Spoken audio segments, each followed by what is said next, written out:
C'est l'heure de l'information sur la TV7. Mesdames et messieurs, bonsoir et bienvenue. Installez-vous confortablement, les titres, les voici. Dans le cadre du projet Kennedy Round 2022-2023, les autorités japonaises ont accordé un nouvel appui financier au Togo, ainsi que la livraison prochaine d'une cargaison de riz en décembre prochain. Les détails sur les objectifs poursuivis par ces aides dans cette édition. Actualité au sein du système éducatif, le ministère en charge de l'éducation primaire et secondaire a décidé de la fermeture du lycée 2 février de Agbalipedo. Motif, les constructions du dit établissement sont en mauvais état. Selon les autorités de tutelle, nous ferons le point sur les différentes mesures prises pour réguler la situation dans un instant. Puis à l'international, les autorités nigériennes ont annoncé vouloir un cadre négocié avec Paris pour le retrait des 1500 soldats français. Une décision communiquée en fin de semaine dernière par Emmanuel Macron, le président français. Nous y reviendrons dans ce journal. Et dans le reste de l'actualité, alors que l'Algérie soutient l'organisation d'un référendum d'autodétermination pour le Sahara occidental, le Maroc, quant à lui, propose un plan d'autonomie sous sa souveraineté. Ils ont réaffirmé les deux pays leur position. Nous vous ferons le compte rendu. C'est tout pour les grandes lignes de ce soir. Nous passons aux détails tout de suite. Le Togo va obtenir une enveloppe de 170 milliards de dollars de la part de la Banque mondiale. Les fonds sont censés accompagner les programmes prioritaires de la feuille de route gouvernementale, mais également renforcer la réponse du gouvernement aux problèmes de sécurité alimentaire et nutritionnelle. Les précisions de Gagnon Claire et de Kofi Keligé. Le Togo vient de signer avec la Banque mondiale, à travers l'Association internationale de développement IDEA, une convention de subvention s'élevant à 170 millions de dollars, soit 104 milliards de francs CFA. Cette convention servira d'une part à apporter un financement complémentaire au programme de résilience du système alimentaire ouest-africain. D'autre part, elle servira d'appui aux politiques de développement durable inclusif au Togo. Ceci à travers l'amélioration du capital humain, la reconstitution de l'espace budgétaire, la modernisation du secteur agricole, l'augmentation de l'investissement. Cette subvention va aussi contribuer à accroître l'approvisionnement alimentaire à court terme ainsi que le renforcement du système d'information existant. Par ailleurs, la Banque mondiale avait octroyé au Togo un financement de 100 millions de dollars. Ce montant venait en appui aux efforts du pays pour l'augmentation de la couverture de son nouveau programme de filets sociaux, y compris le renforcement des systèmes interopérables de prestations sociales. Le programme vise d'ici 2029 à sortir 1,25 million de personnes de la pauvreté. Autre appui également dans cette édition, celui du Japon à l'endroit du Togo. Le pays va, dans le cadre du projet Kennedy Round, bénéficier d'une enveloppe et d'une livraison de plusieurs tonnes de riz au cours du mois de décembre prochain. Mais à quelle fin exactement? Retrouver les éléments de réponse dans ce reportage signé Jeannette Toyi et Nadège Arlija. Le Togo rencontre des problèmes de sécurité alimentaire et ceci en raison de divers facteurs, notamment la sécheresse, la pauvreté et l'instabilité politique. Les organisations internationales telles que le Programme alimentaire mondial PAM et l'Organisation des Nations Unies pour l'alimentation et l'agriculture FAO ont travaillé avec le gouvernement togolais pour améliorer la sécurité alimentaire dans le pays en mettant en place des programmes de soutien à l'agriculture et à la nutrition ainsi que des programmes d'aide alimentaire en cas de besoin. Ainsi, le Japon, dans cette même perspective, appuie le Togo dans le cadre du projet d'aide alimentaire Kennedy Round 2023 avec une enveloppe d'une valeur de 250 millions de yens, soit environ 1,1 milliard de francs CFA pour la fourniture du riz. Aussi, est-il prévu dans le même cadre une cargaison de 3638 tonnes de riz blanc qui seront livrées au début du mois de décembre 2023. C'est le fruit de la coopération ancienne entre le Japon et le Togo dans le cadre du Kennedy Round. Le principe est simple. Le riz ou le blé offerts par les autorités japonaises seront commercialisés par l'État à un prix abordable. Ce nouveau don a donné lieu à une cérémonie lundi dernier entre Katsuya Ikatai, l'ambassadeur du Japon, et Antoine Lekpa-Gbeni, le ministre de l'Agriculture. Ce projet vise d'une part à atténuer les pénuries alimentaires au Togo et à soutenir la stabilité économique et sociale. Entre autres, il permet de rendre disponible du riz sur le marché national et faciliter ainsi l'accès aux produits de première nécessité en influant sur la qualité des dits produits. Notons que de 2008 à 2022, le Togo a bénéficié de 13 projets Kennedy Round, soit une enveloppe évaluée à environ 20 milliards de francs CFA pour un volume total de 100 551 tonnes de céréales. Sujet éducation à présent, et on en parlait à l'entame de cette édition suite à l'état de délabrement avancé des bâtiments du lycée 2 février dans la commune du Golfe 5. Le ministère de l'enseignement primaire et secondaire a décidé de la fermeture du dit lycée le 25 septembre dernier. Les élèves seront répartis dans d'autres établissements environnants, une situation qui risque de chambouler les dispositions préalablement prises depuis le 18 septembre dernier, jour de la reprise pédagogique. Les détails dans ce reportage de Kofi Kligé. Les bâtiments du lycée du 2 février situé dans le quartier d'Agbalépé-Dogan constituent désormais un danger pour la vie des élèves et des enseignants. C'est ce que fait savoir une note émanant du ministère des enseignements primaires, secondaires et techniques en date du 25 septembre 2023, jour de la rentrée. Érigé depuis 1991, le constat fait depuis ses vacances sur les constructions dénote de leur état de décrépitude avancée, lit-on dans le communiqué ministériel.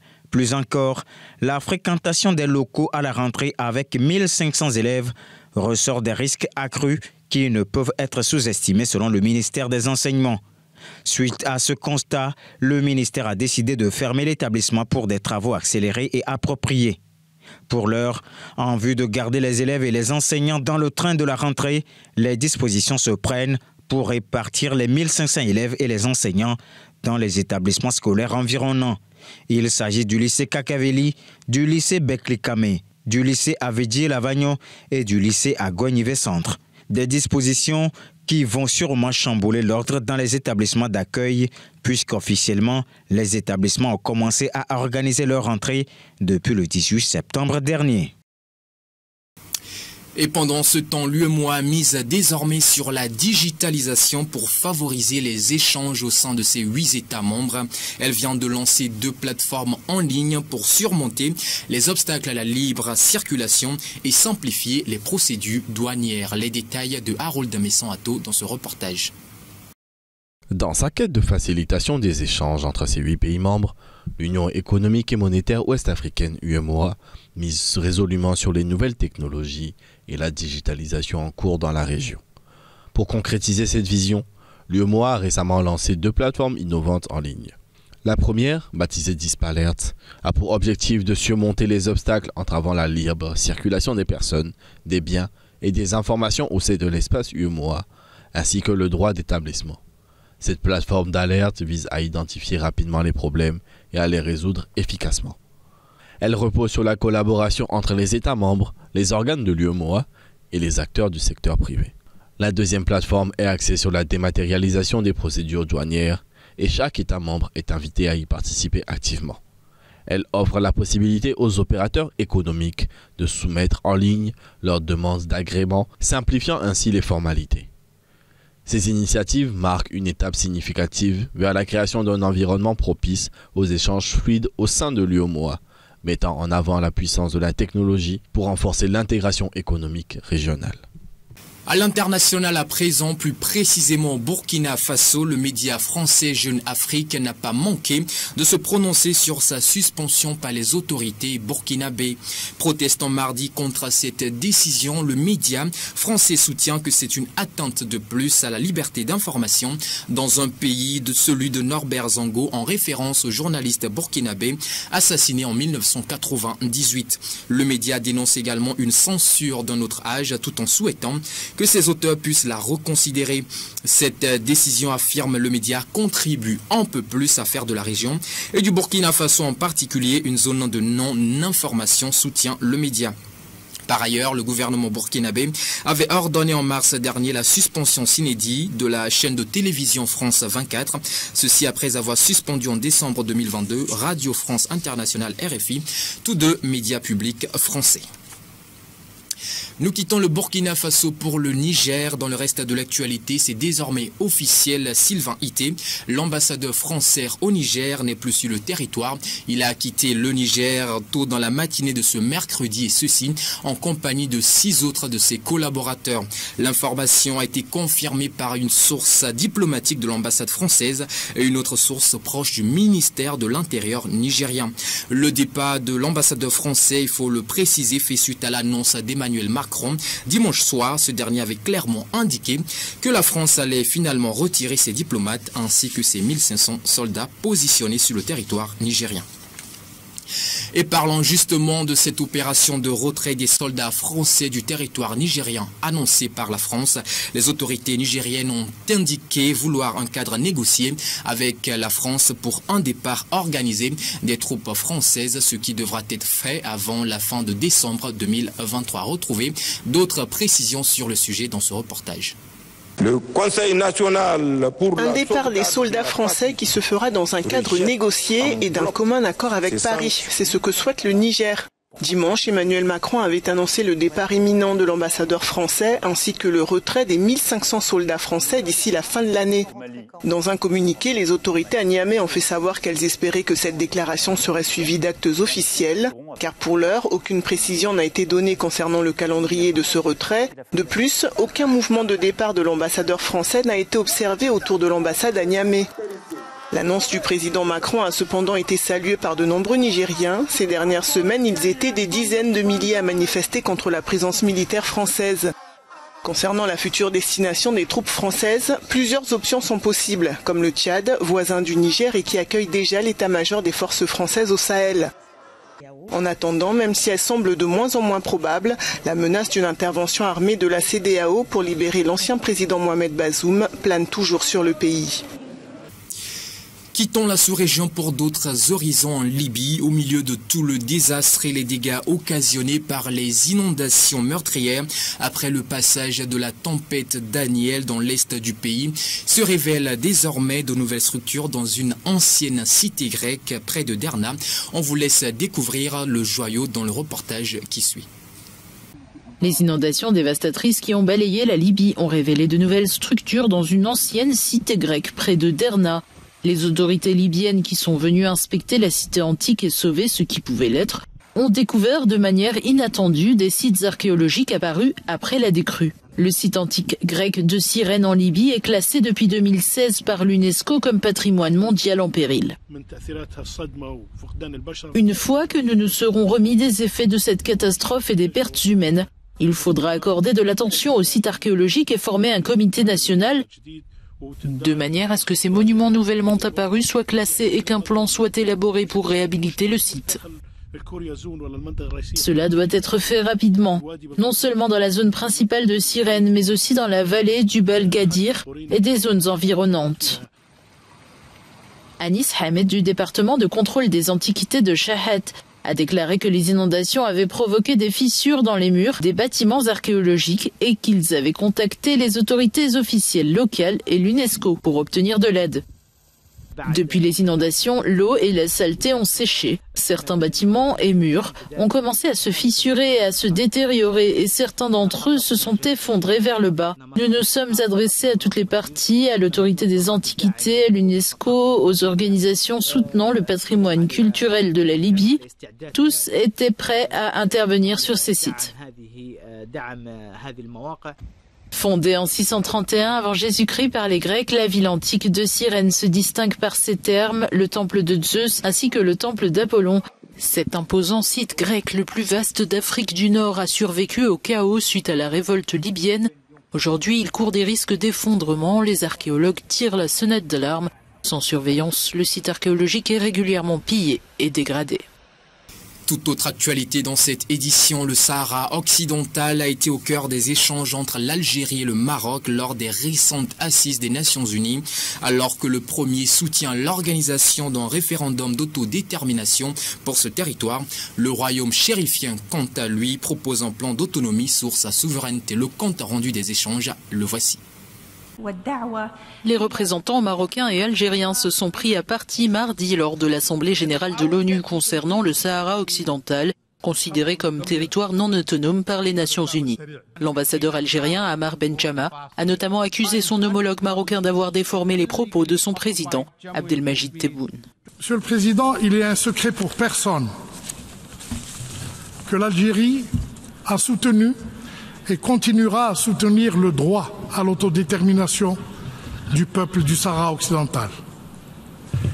C'est ce que le président Tebboune a proclamé avec franchise et conviction devant cette Assemblée mardi dernier. La question de cette ex-colonie espagnole oppose depuis des décennies le Maroc, qui contrôle 80% du territoire et propose un plan d'autonomie sous sa souveraineté, aux indépendantistes sahraouis du Front Polisario, soutenu par Alger. On ne peut pas verser des larmes de crocodile et en même temps attaquer un pays qui vit toujours dans un drame. Vous manifestez votre solidarité et votre soutien, mais en même temps, vous injectez votre venin. Vous insultez les morts. Vous insultez les Marocains. Avec la reconnaissance de sa souveraineté sur ce territoire par l'administration américaine de Donald Trump fin 2020, en contrepartie d'un rapprochement avec Israël, le Maroc déploie depuis une diplomatie de plus en plus offensive pour rallier d'autres pays à ses positions. Dans exactement 7 ans, les États membres des Nations Unies devront se retrouver pour faire le point quant à l'atteinte des 17 objectifs de développement durable. Ce rappel a été fait mardi par la vice-secrétaire générale de l'ONU, Amina Mohamed, qui n'a pas manqué de relever les obstacles majeurs quant à l'atteinte de cette ambition. Le compte rendu. À la clôture de l'Assemblée générale des Nations Unies mardi, la vice-secrétaire générale de l'ONU, Amina Mohamed, résumant la semaine de haut niveau, a noté la détermination collective de toutes les parties prenantes à réaliser les objectifs de développement durable, les ODD, à mi-parcours de l'échéance fixée à 2030. La partie consacrée aux ODD a été un sommet de l'espoir. Je pense que nous avons réussi à donner de l'espoir au plus grand nombre et à faire passer le message sur le fait qu'il nous reste 7 ans pour atteindre ces objectifs du millénaire pour le développement. De nombreux participants l'ont souligné et beaucoup sont revenus vers nous pour nous demander quelles étaient les prochaines étapes. Plusieurs d'entre eux sont bien sûr déjà engagés dans cette voie. Amina Mohamed a souligné l'importance des ressources, citant le fardeau croissant de la dette sur de nombreux pays, les empêchant de financer adéquatement les services essentiels en matière d'éducation et de santé. Plus de la moitié des pays à faible revenu en Afrique subsaharienne présentent un risque de surendettement d'après les évaluations du FMI. Nos obstacles à la réalisation des objectifs du millénaire pour le développement résident dans la mise en œuvre du financement des technologies et des échanges commerciaux. Ces 6 transitions ont été importantes pour nous car elles ont porté sur les systèmes énergétiques et alimentaires, la partie numérique ainsi que le climat et la triple crise climatique que nous connaissons. Denis Francis, le président de l'Assemblée générale des Nations Unies, a déclaré qu'au-delà du climat, qu'il s'agisse des conflits, de la pauvreté, de la justice ou de la paix, ces défis existentiels se mesurent en vies perdues, en maisons détruites, en droits violés et à des accès refusés. Et c'est désormais officiel, la Coupe d'Afrique des Nations 2025 se tiendra au Maroc. L'information a été communiquée dans la journée de ce mercredi au Caire par le président de la Confédération africaine de football. Le compte rendu sur l'événement. Le Maroc va organiser la CAN pour la première fois depuis 1988. Le Royaume avait été désigné pour l'édition 2015 avant de demander un report à cause de la propagation du virus Ebola. Mais la CAF avait finalement décidé de lui retirer cette attribution.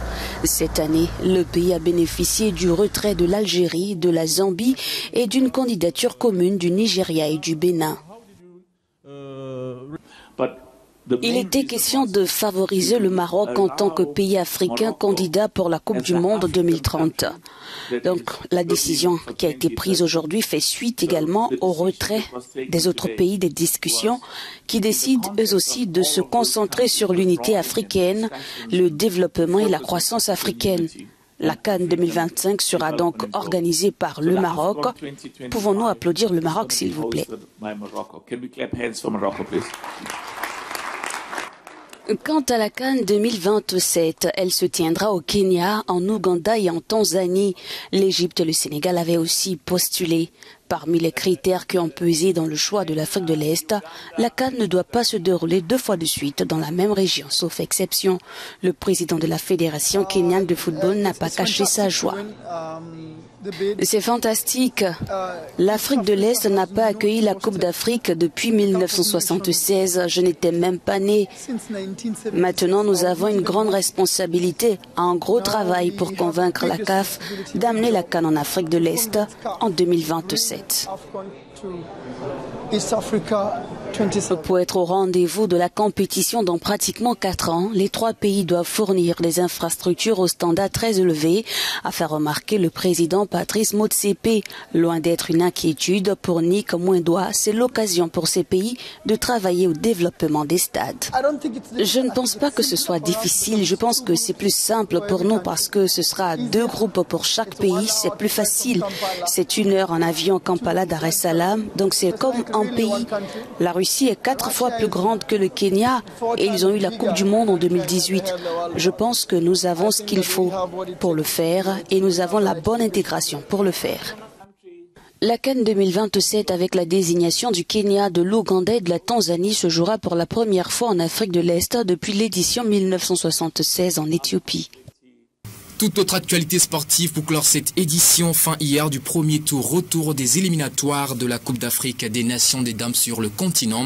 Au stade de Kégué à Lomé, les éperviers dames ont pour une nouvelle fois infligé une lourde défaite à leurs homologues du Djibouti. Retour sur le match avec ce récit de Bernard Quinvi.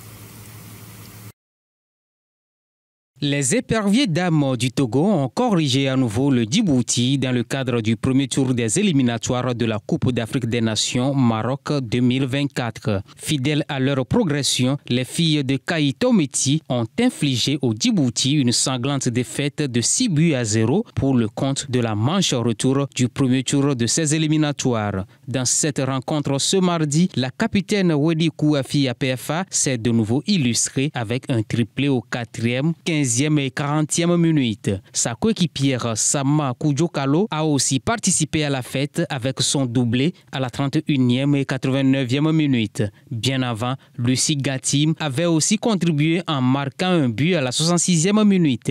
En match aller, le Togo avait déjà fait le carton avec 7 buts. En 2 matchs, les éperviers ont marqué 13 buts contre Djibouti sans en encaisser un seul. Cette double victoire les propulse au tour suivant où elles devront rencontrer la Tanzanie qui a éliminé la Côte d'Ivoire. Par ailleurs, pour la première fois, le Cameroun sera absent de cette compétition. Les Lions sont éliminés par le Kenya. Par contre, ça passe pour le Congo devant la Guinée-Bissau. La RDC valide son ticket pour le tour suivant devant le Bénin, la Tunisie, l'Angola, le Burkina Faso, l'Afrique du Sud, le Nigeria, entre autres, sont aussi qualifiés pour ce second tour.